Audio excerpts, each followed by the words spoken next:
Hello friends, dear exam YouTube channel पे आपका स्वागत है। मेरे पास जवाहर नवोदय विद्यालय प्रवेश परीक्षा का यह बुक है जो कि अरिहंत पब्लिकेशन का है। अगर इस पुस्तक में हम सिलेबस की बात करेंगे तो पहला जो भाग है वो है मानसिक योग्यता परीक्षण, दूसरा है अंकगणितीय परीक्षण और जो तीसरा भाग है ये है हमारा भाषा परीक्षण। यदि आप हेलो फ्रेंड्स, आज हम देखेंगे गणित का सिलेबस जो कि विभिन्न प्रतियोगिता परीक्षाओं में पूछे जाते हैं। नवोदय विद्यालय प्रवेश परीक्षा का जो सिलेबस है वो अन्य छत्तीसगढ़ व्यावसायिक परीक्षा मंडल के सिलेबस से लगभग मिलता जुलता है। तो इसमें हम सबसे पहले जो हमारा अंकगणितीय परीक्षण है इसका सिलेबस देखते हैं। तो इसमें जो पहला हम लोग का टॉपिक है वो है संख्या एवं संख्या पद्धति, दूसरा है पूर्ण संख्याओं पर चार आधारभूत संक्रियाएं, भिन्न और भिन्नों पर आधारित मूलभूत संक्रियाएं, गुणनखंड, गुणज एवं उनके गुण, पांचवा है लघुत्तम समापवर्त्य और महत्तम समापवर्तक, छठवां है वर्ग, वर्गमूल तथा घनमूल, सातवां है दशमलव संख्याएं और दशमलव संख्याओं पर आधारित आधारभूत संक्रियाएं, आठवां है मापन के अनुप्रयोग, नौवां है व्यंजकों का सन्निकटन एवं सरलीकरण, दसवां है औसत, ग्यारहवां है प्रतिशतता और उनके अनुप्रयोग, बारहवां है लाभ और हानि, तेरहवां है साधारण ब्याज, चौदहवां है अनुपात और समानुपात और पंद्रहवां है कार्य और समय। 16वां जो अध्याय है वो है चाल, समय तथा दूरी, 17वां जो चैप्टर है वो है क्षेत्रफल, परिमाप तथा आयतन, 18वां जो चैप्टर है वो पैटर्न और जो हमारा लास्ट चैप्टर है वो है आंकड़ों का चित्रमय प्रदर्शन। यदि आप नवोदय विद्यालय प्रवेश परीक्षा का तैयारी या फिर किसी अन्य प्रतियोगी परीक्षा का तैयारी कर रहे हैं तो आप हमारे यूट्यूब चैनल डियर एग्ज़ाम को लाइक, शेयर एंड सब्सक्राइब कीजिए। तो इसमें आज हम अपना पहला जो चैप्टर है वो देखेंगे संख्या एवं संख्या पद्धति। तो हमारा जो पहला चैप्टर है संख्या एवं संख्या पद्धति, इसमें देखेंगे कि संख्याओं को लिखने व पढ़ने की प्रणालियाँ। तो हम संख्या को लिखने व पढ़ने की जो प्रणालियाँ हैं इनको तीन विधियों के द्वारा हम इसको लिख और पढ़ सकते हैं। तो जो पहला मेथड है वो है भारतीय गणना प्रणाली, सेकंड है अंतर्राष्ट्रीय गणना प्रणाली और तीसरा जो है रोमन प्रणाली। तो इसमें हम पहला जो देखेंगे ये है भारतीय यानी इंडियन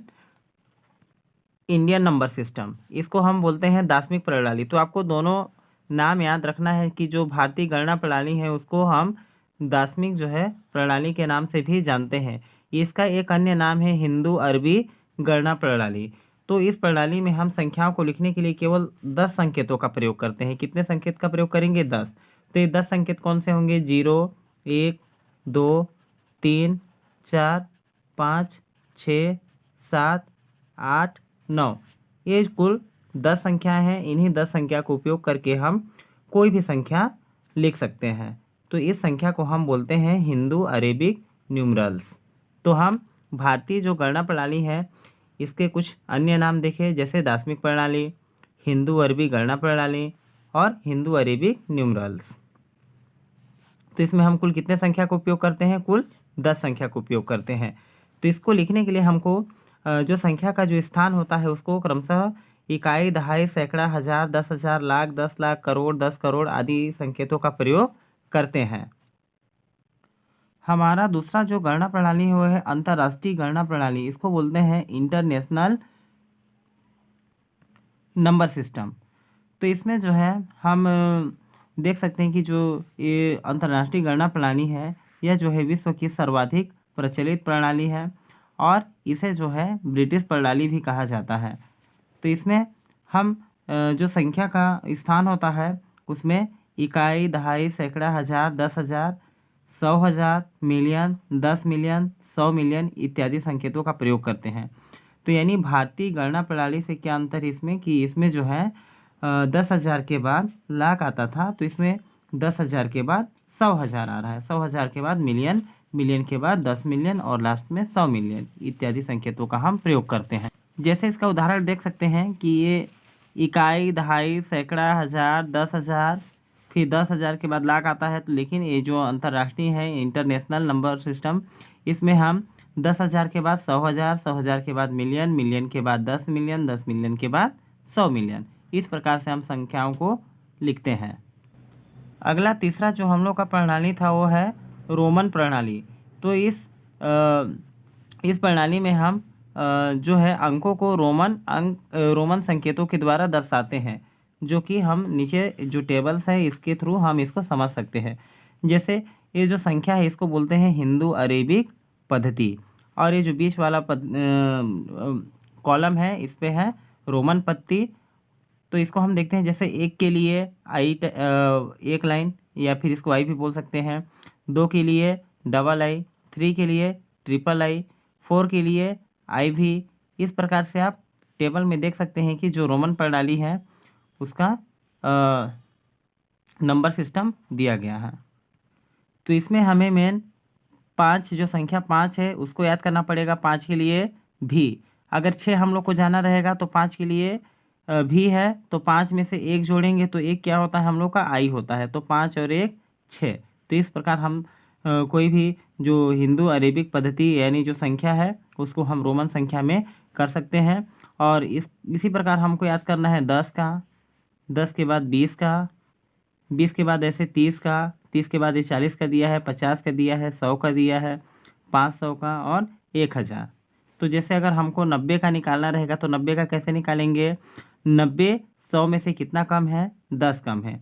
तो 100 का कितना है हमारे पास? 100 का यहाँ से हम देख सकते हैं सी है, सी है, ठीक। और यहाँ 10 का हमारा कितना होता है?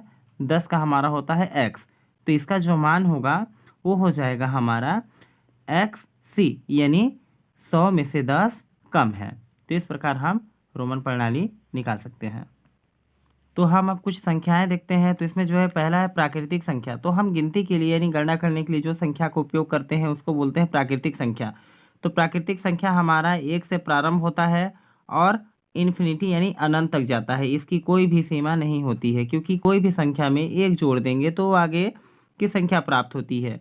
इसलिए जो प्राकृतिक संख्या है, सबसे छोटी अगर प्राकृतिक संख्या की बात करेंगे तो 1 होगा, और सबसे बड़ी प्राकृतिक संख्या की बात करेंगे तो वो हम नहीं बता सकते। क्यों नहीं बता सकते? क्योंकि किसी भी संख्या में हम 1 जोड़ देंगे तो अगली संख्या प्राप्त हो जाएगी। तो सबसे छोटी प्राकृतिक संख्या कौन सी होगी? 1। अगला है, इसमें एक नोट ध्यान देना है कि जो शून्य होता है वो धन पूर्णांक या प्राकृतिक संख्या नहीं है। शून्य को ना तो धन पूर्णांक मानेंगे और न ही प्राकृतिक संख्या। तो दूसरा हमारा जो संख्या है वो है पूर्ण संख्या। पहला था प्राकृतिक संख्या किससे प्रारंभ हुआ था? 1 से। दूसरा है पूर्ण संख्या। पूर्ण संख्या किससे प्रारंभ होगा? शून्य से। यानी प्राकृतिक संख्याओं के समूह में हम लोग शून्य शामिल कर लेंगे, क्योंकि प्राकृतिक संख्या हम लोग का 1 से स्टार्ट हो रहा था। यदि इसको हम 0 से स्टार्ट करेंगे तो ये पूर्ण संख्या बन जाएगा। यानी जो पूर्ण संख्या है वो प्राकृतिक संख्या होगी, लेकिन जो प्राकृतिक संख्या है वो पूर्ण संख्या नहीं होगी। तो प्राकृतिक संख्या पूर्ण संख्या क्यों नहीं होगी? क्योंकि प्राकृतिक संख्या 1 से स्टार्ट होती है, तो और पूर्ण संख्या जो है 0 से स्टार्ट होती है। तो प्राकृतिक संख्याओं के समूह में यदि हम 0 शामिल कर लेंगे तो पूर्ण संख्या कहलाएगा। तो इस प्रकार अगर सबसे छोटी पूर्ण संख्या की बात करेंगे तो 0 होगा। सबसे छोटी प्राकृतिक संख्या कौन सी, पूर्ण संख्या कौन सी होगी? 0 होगी। और अगर बात करेंगे सबसे बड़ी पूर्ण संख्या की, तो इसको हम नहीं बता सकते। क्यों नहीं बता सकते? क्योंकि हम किसी भी संख्या में 1 जोड़कर अगली संख्या प्राप्त कर लेते हैं। अगला है भाज्य संख्या। तो भाज्य संख्या वे संख्याएं होती हैं जो स्वयं के अतिरिक्त किसी अन्य संख्या से विभाजित हो जाएंगी। जैसे यहाँ 2 की बात करेंगे तो 2 किससे किससे विभाजित होगा? यहाँ 2 को हम लोग विभाजित करके देख सकते हैं। 2 जो है यहाँ 1 से विभाजित होगा, यहाँ 2 खुद 2 से विभाजित होगा, 2 1 कम 2। इसी प्रकार तो कोई भी जो संख्या है यदि अपने से और 1 के अतिरिक्त किसी अन्य संख्या से विभाजित हो तो उसे हम बोलेंगे भाज्य संख्या। तो यहाँ यदि बात करेंगे 2 की, तो 2 भाज्य संख्या नहीं होगा। क्यों नहीं होगा? क्योंकि 2 का केवल 1 और 2 ही जो संख्या है वो 2 ही संख्या से विभाजित हो रही हैं, जबकि जो भाज्य संख्या है, भाज्य संख्या के लिए अपनी संख्या और 1 को छोड़ के किसी अन्य संख्या से विभाजित होने चाहिए। जैसे ये 4 है, तो 4 किसके किसके पहाड़े से विभाजित हो जाएगा हमारा? 1 के पहाड़ा से, 2 के पहाड़ा से और 4 के पहाड़ा से। तो इस प्रकार हम देख सकते हैं कि 4 कौन सी संख्या होगी? भाज्य संख्या होगी।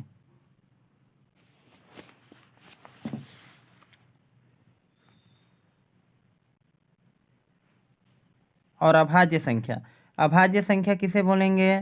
तो ऐसी संख्या जो एक और स्वयं अपनी संख्या से विभाजित हो उसको बोलेंगे अभाज्य संख्या। जैसे हम पिछले जो भाज्य संख्या उस पर देखे थे 2, तो 2 केवल 1 से विभाजित होता है और खुद अपनी संख्या 2 से, यानी अभाज्य संख्याओं के केवल 2 गुणनखंड होंगे और भाज्य संख्याओं के 2 से अधिक गुणनखंड होंगे।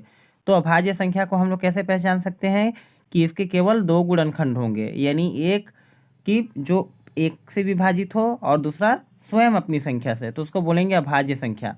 तो जैसे 2 किससे किससे विभाजित होगा? 1 से और खुद अपनी संख्या 2 से। तो इसी प्रकार 3 को देखेंगे तो 3 किससे किससे विभाजित होगा? 1 से विभाजित होगा और दूसरा अपनी खुद संख्या 3 से। तो इसी प्रकार 5, 7, 11, 13 और 17 जो है ये सब हमारे अभाज्य संख्या हैं। तो 2 जो होती है 2 सबसे छोटी अभाज्य संख्या है। सबसे छोटी अभाज्य संख्या की बात करेंगे तो 2। अगला है सम संख्या। तो सम संख्या क्या होती हैं? जो संख्याएं 2 से पूर्णतः विभाजित होती हैं उन्हें सम संख्याएं बोलेंगे। तो सम संख्या को हम लोग ऐसे पहचान सकते हैं 0 और 2 का पहाड़ा। पहले 0 इकाई अंक पे 0 होना चाहिए या 2 का पहाड़ा। 2 एकम 2, 2 दूनी 4, 2 तिया 6, 2 चौको 8। यदि किसी भी संख्या की इकाई अंक पे ये 5 अंक रहेगा, 0 और 2 का पहाड़ा। 0, 2 एकम 2, 2 दूनी 4, 2 तिया 6 और 2 चौको 8। तो ये संख्या को हम बोलेंगे सम संख्या। जैसे अगर हम पूछेंगे कि जैसे ये जो 12 है, 12 सम संख्या है कि विषम, तो हम इसका इकाई अंक देखेंगे। जो इकाई अंक है 2, तो 2 देखेंगे कि 2 के पहाड़ा में आता है कि नहीं। तो देखो 0, 2 एकम 2, यानी 2 के पहाड़ा से आ गया, तो ये हमारा सम संख्या होगा। तो विषम संख्या जस्ट इसका उल्टा होता है कि जो संख्या 2 से विभाजित नहीं होती हैं उन्हें विषम संख्या बोलेंगे। तो यहाँ जो संख्या जो 5 ठो दिया है इसके अतिरिक्त जो संख्या नहीं दिया है तो उसको याद कर लेंगे। जैसे 1, 3, 5, 7, 9। तो यदि किसी संख्या की इकाई अंक में 1, 3, 5, 7 और 9 आएगा तो संख्या जो है विषम संख्या होगा। अगला हम देखेंगे स्थानीय मान। तो स्थानीय मान मीन्स होता है कि कोई भी जो संख्या है कौन से स्थान पे है। जैसे अगर हम लोग यहाँ बात करेंगे जो संख्या दिया है 5, 0, 4, 8, 5, 6, 3, तो इसमें अगर हम प्रत्येक संख्या के स्थानीय मान निकालेंगे तो इसको क्या करेंगे हम, ये 3 को इकाई, दहाई, सैकड़ा, हजार, 10,000, लाख, 10 लाख। तो इसमें हम संख्या देखें तो एक संख्या 10 लाख में है, यानी 50,48,563। यदि इसमें प्रत्येक संख्या का हम स्थानीय मान निकालेंगे तो कैसे निकाल सकते हैं? जैसे इकाई का गुणा हम लोग 1 से करेंगे, इकाई का गुणा हम लोग 1 से, और जो दहाई संख्या है दहाई का संख्या का 10 से, सैकड़ा का 100 से, इसी प्रकार हजार का 1000 से, यानी हम एक एक जीरो बढ़ाते जाएंगे। तो यहाँ बोला है कि 5 की स्थानीय मान मूल्यों का अंतर क्या है। तो यहाँ पर हम लोग का 5 देखेंगे, 5 कितना ठो है, तो यहाँ 1 और 2, 5 2 ठो है। तो इसमें देखेंगे ये जो 5 है वो 5 लाख के स्थान पे है तो ये 5 लाख होगा, और ये जो 5 है वो है सैकड़ा के स्थान पे, तो 5 सैकड़ा होगा यानी 500। तो यदि ये दोनों को हम अंतर निकालेंगे, अंतर मीन्स होता है घटाओ, तो घटाएंगे तो हमारा आंसर प्राप्त होगा। जो स्थानीय मान होता है प्रत्येक संख्या के लिए अलग अलग होता है। अगला है हमारा जातीय मान। तो जातीय मान यानी फेस वैल्यू। तो फेस वैल्यू जो संख्या दिया रहता है खुद वही संख्या होता है। जैसे यहाँ 3, 5, 6, 7, इसमें बोला प्रत्येक अंक का जातीय मान क्या होगा। तो यहाँ 7 का 7 ही होगा, 6 का 6 ही होगा, 5 का 5 ही होगा, 3 का 3 ही होगा, यानी जो फेस वैल्यू हो वो चेंज नहीं होता है।